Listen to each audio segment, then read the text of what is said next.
Lakshmi Srinivasa jewelleries proprietors Duggi Srinivasarao, Duggi Abhinay, IT hub ఎదురుగా Yellandu cross road, Khammam. Telangana రైతు సోదరులందరికీ నా హృదయపూర్వకమైనటువంటి నమస్కారం చేస్తూ, రాష్ట్ర వ్యవసాయ మంత్రిగా మీ అందరికీ కూడా ఒక వినయపూర్వకమైనటువంటి విజ్ఞప్తి. అధికారం కోల్పోయినటువంటి వాళ్ళు ఏదైనా మాట్లాడవచ్చు, అధికారం కోసం తాపత్రయపడి దక్కని వాళ్ళు ఏదైనా మాట్లాడవచ్చు. కానీ అధికారంలో ఉన్నవాళ్ళు సక్రమంగా మాట్లాడాలి. ఆ మాట్లాడిన దానికి అర్థమయ్యేటట్టుగా పరిపాలన కొనసాగించాలి. ఇది ఏది చేయలేనటువంటి వాళ్ళు ఎక్కువ మాట్లాడి రైతుల్ని ఆందోళన పరిచి వాళ్ళ యొక్క ఆందోళన ద్వారా రాజకీయ లబ్ధి పొందాలని ఒక నికృష్టమైనటువంటి ఆలోచన, ఒక కుచితమైనటువంటి ఆలోచన, ఒక దుర్మార్గమైనటువంటి ఆలోచన చేస్తున్నటువంటి ప్రతిపక్ష పార్టీకి, అదేవిధంగా రైతు గురించి మాట్లాడనటువంటి పార్టీ, రైతులకు అనేక సమస్యలను సృష్టించినటువంటి పార్టీ, దేశ స్థాయిలో కూడా రైతులకి ఆదాయాన్ని రెట్టింపు చేస్తామని చెప్పినటువంటి పార్టీ ఏ విషయంలోనూ కూడా రైతాంగానికి లాభం చేయకపోగా ఆ పార్టీ కూడా రైతుల గురించి ముసలి కన్నీరు గారుస్తూ ఉంది. సరే, ప్రతిపక్ష పార్టీ నిర్వాహకం అంటే గత 5 సంవత్సరాలు మనం చూసాం.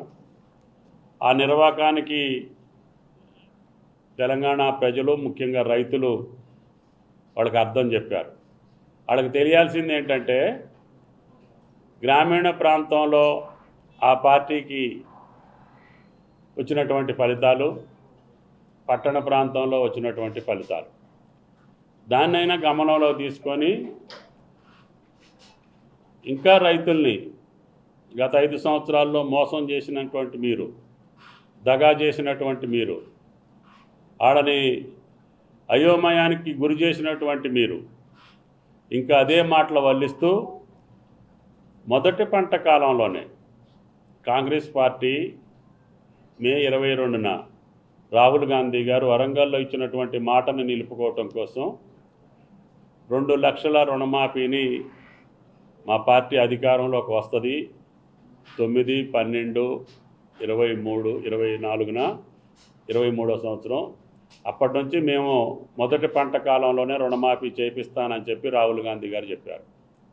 అదే పద్ధతిలో మేము కూడా అధికారంలోకి వచ్చిన తర్వాత అగ్రనాయకులు రాహుల్ గాంధీ గారు చెప్పినటువంటి మాటకి నిలబెట్టాలని కష్టమే 31,000 కోట్లు ఒకే పంట కాలంలో రైతుల ఖాతాల్లో జమ చేయటం అనే ఒక ప్రక్రియ ఒక రాష్ట్రానికి, అప్పుల్లో ఉన్న రాష్ట్రానికి, అధోగతి పాలైనటువంటి రాష్ట్రానికి, వ్యవస్థలు చిన్నాభిన్నమైనటువంటి రాష్ట్రానికి, వ్యవస్థల్ని నాశనం చేసినటువంటి ప్రభుత్వం నుంచి మాకు సంక్రమించినటువంటి అనేక రకమైనటువంటి ఇబ్బందులను తట్టుకొని 31,000 కోట్లు ఒకే పంట కాలంలో, మొదటి పంట కాలంలో అధికారం వచ్చిన తర్వాత రైతుల ఖాతాల్లో జమ చేయాలని ఒక సాహసోపేత నిర్ణయం చేసినటువంటి ఆనాటి పిసిసి అధ్యక్షుడు, నేటి ముఖ్యమంత్రి రేవంత్ రెడ్డి గారి యొక్క మాటని నిలబెట్టడం కోసం ఆయన గారు ఇచ్చినటువంటి వాగ్దానం ఆగస్టు 15 లోపున 2 లక్షల లోపు ఉన్నటువంటి రుణాలు మాఫీ చేస్తాము. తర్వాత 2 లక్షల పైన ఉన్నటువంటి రైతులు కూడా 2 లక్షల రూపాయల కుటుంబాన్ని రుణ విముక్తుల్ని చేస్తామని చెప్పి స్పష్టంగా చెప్పాము. అదే ప్రకారంగా జీవో ఇచ్చాము. జీవో ఎప్పుడు ఇచ్చాము? జూలై 15 ఇచ్చాము. జూలై 15కి ఆగస్టు 15కి ఖచ్చితంగా 1 నెల రోజులు మాత్రమే సమయం. అందుట్లో 3 విడతలుగా 18,000 కోట్లు 22 లక్షల ఖాతాల్లోకి మేము బ్యాంకులకి జమ చేశాము. వాటిలో కొన్ని బ్యాంకులు చేసినటువంటి తప్పిదాలు కావచ్చు, ఆధార్లో ఉన్నటువంటి తప్పిదాలు కావచ్చు, లేదు బ్యాంక్ అకౌంట్లో ఉన్నటువంటి తప్పిదాలు కావచ్చు, వీటినన్నిటినీ కూడా మేము ఆగస్టు 14వ తారీఖునే ఒక సర్క్యులర్ ఇచ్చి వ్యవసాయ శాఖ అధికారులందరినీ కూడా ఏ ఖాతా అయితే ఎర్రర్ వల్ల ఆగిందో రుణమాఫీ కాకుండా ఆగిందో వాళ్ళ రైతు ఇంటికి వెళ్ళి మీరు దాన్ని సరిచేసి అప్లోడ్ చేసి ఆ బ్యాంకు నుంచి ఆ ఖాతాలోకి డబ్బులు వెళ్ళేటట్టుగా చూడమని చెప్పాం. ఆ ప్రక్రియ 16వ తారీఖున మొదలుపెట్టాం. స్వాతంత్ర దినోత్సవం రోజున పైసలు వాళ్ళ ఖాతాలో ఏ బ్యాంకులకి పంపించి 16వ తారీఖునే మా అధికారులకి మేము ఈ యొక్క వెరిఫికేషన్ కార్యక్రమం మొదలుపెట్టాం. రైతులు ఎవరైనా అనుమానం ఉన్నా, ఒకవేళ మీ ఖాతాలోకి జమ కాకపోయినా మీరు తప్పకుండా మండల వ్యవసాయ అధికారి కావచ్చు, రైతు వేదిక దగ్గర ఉన్నటువంటి అగ్రికల్చర్ ఆఫీసర్ కావచ్చు, ఏఈఓ కావచ్చు, మండల వ్యవసాయ అధికారికి మీరు దరఖాస్తు చేసుకుంటే అతనే ఇంటికి వచ్చి మీ యొక్క అకౌంట్ నెంబర్ తప్పుందా, ఆధార్లో ఏమన్నా తప్పుందా, లేదు పేరులో ఏమన్నా తప్పుపడిందా, ఎందుకు ఆగింది అనే వివరాలు మీకు చెప్పి ఆ అమౌంట్ని మీ ఖాతాలో వేయించేటటువంటి బాధ్యత వ్యవసాయ శాఖ తీసుకుంది. దీనికి అనేక చెలవలు పలవలు అల్లి గతంలో చేసినటువంటి వాళ్ళ దుర్మార్గపు వ్యవహారాన్ని మాకు అంటగట్టడానికి ప్రయత్నం చేస్తున్నారు. మేము గతంలో రుణమాఫీ ఏ పద్ధతుల్లో జరిగిందో అదే పద్ధతుల్లో కొనసాగిస్తున్నాము. ఏ మాత్రం కూడా తేడా లేదు. అప్పుడు కుటుంబాన్ని దృష్టిలో పెట్టుకునే రుణమాఫీ జరిగింది. దానికి కుటుంబం నిర్ధారించేటటువంటి పద్ధతి ఆ రోజు కూడా ఆ కుటుంబానికి ఉన్నటువంటి తెల్ల కార్డును చూసే కుటుంబ నిర్ధారణ చేశారు. తెల్ల కార్డు లేనటువంటి రైతుల్ని ఆ రోజున నిర్ధారణ చేయలేదు, వాళ్ళకి ఎగ్గొట్టారు.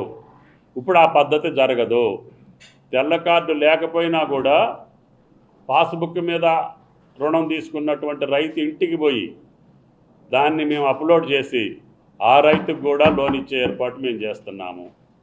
కాబట్టి మార్పు ఏమీ లేదు. గతంలో ఉన్నటువంటి పద్ధతి ప్రకారంగానే ఈరోజు కూడా రుణమాఫీ జరుగుతుంది. ఆ రోజు కేవలం 39 లక్షల మంది పేర్లున్నాయి బ్యాంకుల్లో రుణమాఫీ చేయాల్సినటువంటి పేర్లు. గతంలో అధికారం రాకముందు మేము వచ్చిన తర్వాత గత 5 సంవత్సరాల్లో ఎవరు అప్పున్నా సరే ఆ బ్యాంకులను అడిగాం. 18-23 వరకు అంటే 5 సంవత్సరాల కాలంలో మీ బ్యాంకులో తెలంగాణ రైతులు తీసుకున్నటువంటి పంట రుణం ఏదన్నా ఉంటే ఆ ఖాతాలన్నింటినీ కూడా మాకు పంపించమని చెప్పి మేము బ్యాంకులను అడిగాం. ఆ బ్యాంకులు మాకు పంపించినటువంటి లిస్టు ఏదో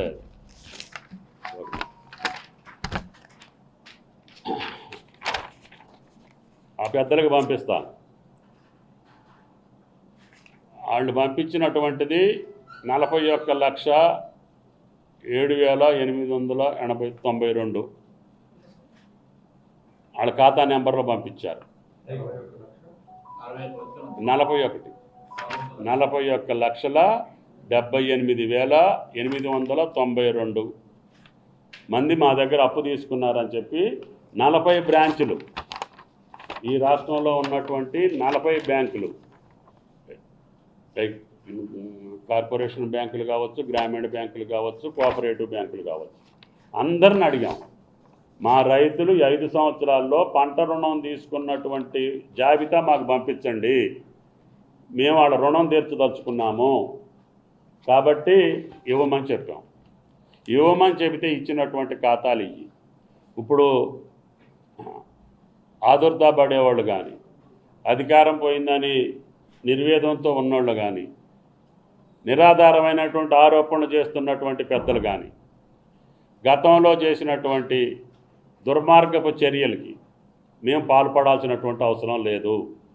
మీరు వెళ్ళి ఈ బ్రాంచీల దగ్గరికి వెళ్ళి అడగండి, ప్రభుత్వానికి మీరు ఇచ్చినటువంటి లిస్టు ఇదేనా? ఒకవేళ ఎవళ్ళన్నా ఇంకా పంపించలేదని చెప్పి కొంతమంది బ్యాంకులు మా దగ్గరకు వచ్చి అడుగుతున్నారు, సార్ మాకు అప్పుడు డేటా హెడ్ ఆఫీస్కి మేము పంపించలేదు, మా డేటా కొద్దిగా మిస్ అయ్యింది అనేవాళ్ళు కూడా ఉన్నారు. అవి కూడా మేము సేకరిస్తున్నాం. అవి కూడా తీసి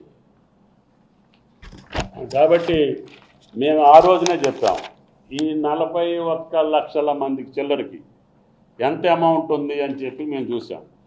చూస్తే 31,000 కోట్లు సుమారు మేము పే చేయాల్సినటువంటి పరిస్థితి వచ్చింది.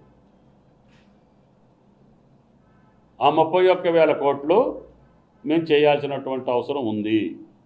దాంట్లో మేమన్న వాగ్దానం ముఖ్యమంత్రి గారు ఆగస్టు 15 లోపల 2 లక్షల వరకు మేము చేస్తాను, తర్వాత షెడ్యూల్ ప్రకటించి మిగతాయి కూడా చేస్తామని చెప్పాం. అందుకని ఆయన మాట నిలబెట్టడం కోసం మన జిల్లాలోనే వైరాలో రైతుల సమక్షంలోనే ఆగస్టు 15 రోజునే 18,000 కోట్ల రూపాయలు వాళ్ళ ఖాతాలకు పంపించాము.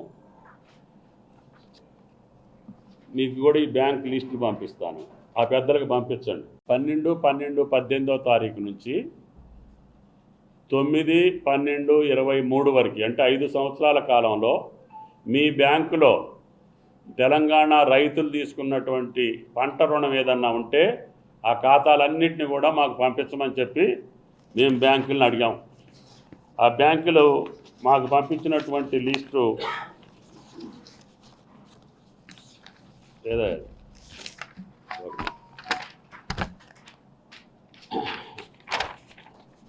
ఆ పెద్దలకు పంపిస్తాను. వాళ్ళు పంపించినటువంటిది 41,07,892 వాళ్ళ ఖాతా నెంబర్లో పంపించారు. 41,78,892 మంది మా దగ్గర అప్పు తీసుకున్నారని చెప్పి 40 బ్రాంచులు, ఈ రాష్ట్రంలో ఉన్నటువంటి 40 బ్యాంకులు, కార్పొరేషన్ బ్యాంకులు కావచ్చు, గ్రామీణ బ్యాంకులు కావచ్చు, కోఆపరేటివ్ బ్యాంకులు కావచ్చు, అందరిని అడిగాం. మా రైతులు 5 సంవత్సరాల్లో పంట రుణం తీసుకున్నటువంటి జాబితా మాకు పంపించండి, మేము వాళ్ళ రుణం తీర్చదలుచుకున్నాము కాబట్టి ఇవ్వమని చెప్పాం. ఇవ్వమని చెబితే ఇచ్చినటువంటి ఖాతాలు ఇవి. ఇప్పుడు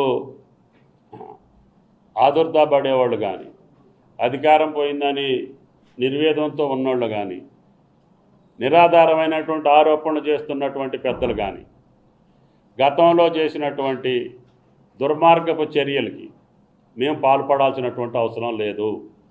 మీరు వెళ్ళి ఈ బ్రాంచీల దగ్గరికి వెళ్ళి అడగండి, ప్రభుత్వానికి మీరు ఇచ్చినటువంటి లిస్టు ఇదేనా?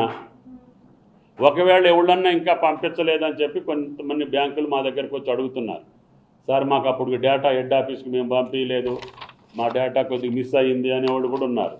అవి కూడా మేము సేకరిస్తున్నాం, అవి కూడా తీసి. కాబట్టి మేము ఆ రోజునే చెప్పాము, ఈ 41 లక్షల మందికి చిల్లరికి ఎంత అమౌంట్ ఉంది అని చెప్పి మేము చూసాం.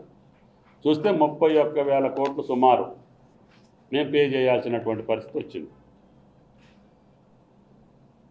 ఆ 31,000 కోట్లు మేము చేయాల్సినటువంటి అవసరం ఉంది. దాంట్లో మేమన్న వాగ్దానం ముఖ్యమంత్రి గారు ఆగస్టు 15 లోపల 2 లక్షల వరకు మేము చేస్తాను, తర్వాత షెడ్యూల్ ప్రకటించి మిగతాయి కూడా చేస్తామని చెప్పాం. అందుకని ఆయన మాట నిలబెట్టడం కోసం మన జిల్లాలోనే వైరాలో రైతుల సమక్షంలోనే ఆగస్టు 15 రోజునే 18,000 కోట్ల రూపాయలు వాళ్ళ ఖాతాలకు మరి బ్యాంకులు పంపించిన ఇంత అయితే వీళ్ళకి ఎప్పుడు అర్ధరాత్రి కాలు వచ్చినట్టుగా అంతుండే ఇంతుంది అంతుంది ఇంతుంది అని చెప్తున్నారు. వాళ్ళు ఖాతాలు వాళ్ళు తీసుకున్నప్పుడు ఖాతాలు కూడా ఆ రోజున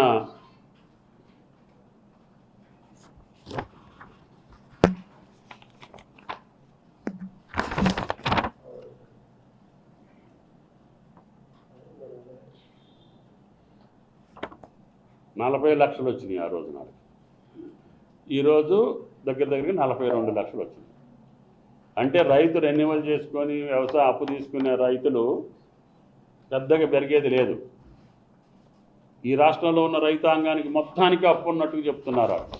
మరి వాళ్ళు అప్పుడు 70 లక్షల రైతులు ఉంటే 40 లక్షలు ఎందుకు రాసుకున్నారు? ఇవాళ మేము మాకు పంపించిన లిస్టులో 42 లక్షల మంది వచ్చారు. ఇంకా కొద్దిమంది పెరుగుంటారు గత 5 ఏళ్లలో. మాకు వచ్చినటువంటి లిస్టు ప్రకారంగా మేము క్యాలిక్యులేట్ చేసి 2 లక్షలు ఇవ్వాలి అంటే ఇంతమందికి ఎంత అవుతుంది అని లెక్క చూసినప్పుడు 31,000 కోట్లు వచ్చింది. 31,000 కోట్లలో పంటకాలం వచ్చింది. భగవంతుడి దయ వల్ల వర్షాలు పడుతున్నాయి. కాబట్టి ఏదో రకంగా మనం ఆగస్టు 15 లోపల చిన్న సన్నకారు రైతులు ఎక్కువ మంది 80% 90% చిన్న రైతులు ఉంటారు. కాబట్టి 2 లక్షల లోపు వరకు మనం చేద్దాము, తర్వాత మిగిలింది ఫేజ్డ్ మేనర్లో చేద్దామని చెప్పి రాష్ట్ర ప్రభుత్వం క్యాబినెట్ నిర్ణయించింది. దానికి అనుగుణంగా మేము ప్లాన్ చేసుకున్నాం. 3 సార్లు 3 ఆర్లు 18, first phase, second phase, third phase ఒకే నెలలో. ఈ దేశంలో అదొక చారిత్రక సంఘటన. రాష్ట్ర ప్రభుత్వం అధికారంలోకి రాగానే మొదటి పంట కాలానికే 18,000 కోట్లు ఒకే నెలలో ఇచ్చి మిగతా నిధులను కూడా ఫేజ్డ్ మేనర్లో ఒకే పంట ఈ పంట కాలంలోనే ఇవ్వాలని చెప్పి రాష్ట్ర ప్రభుత్వం నిర్ణయించడం అనేది జీర్ణించుకోలేనటువంటి ప్రతిపక్షాలు. అధికారాలు వస్తుంటాయి, పోతుంటాయి. పాలనలో మనం ఉండొచ్చు, ఇంకొకరు ఉండొచ్చు, ప్రజాస్వామ్యంలో ఎవరైనా రావచ్చు. కాంతి నిర్లజ్జగా, నిస్సిగ్గుగా అన్నం పెట్టే రైతును కూడా ఆందోళన పరిచి, ఆయన్ని ప్రేరేపించి, ఉన్నది లేనట్టుగా లేనిది ఉన్నట్టుగా భ్రమింపజేసి ఆడ ద్వారా రాజకీయ లబ్ధి పొందాలనుకునేటటువంటి నీచ సంస్కృతి ప్రతిపక్ష పార్టీలు మానుకోవాలని చెప్పి విజ్ఞప్తి చేస్తున్నా. అది మీకు ఫలించదు. ఎందుకంటే మీ గతం మిమ్మల్ని వెంటాడుతుంది, మీ చరిత్ర మిమ్మల్ని వెంటాడుతుంది. మీరు చేసినటువంటి రుణమాఫీ గత 5 సంవత్సరాల్లో ₹1,00,000 అని చెప్పారు, కానీ సగం మందికే చేసి వదిలేశారు.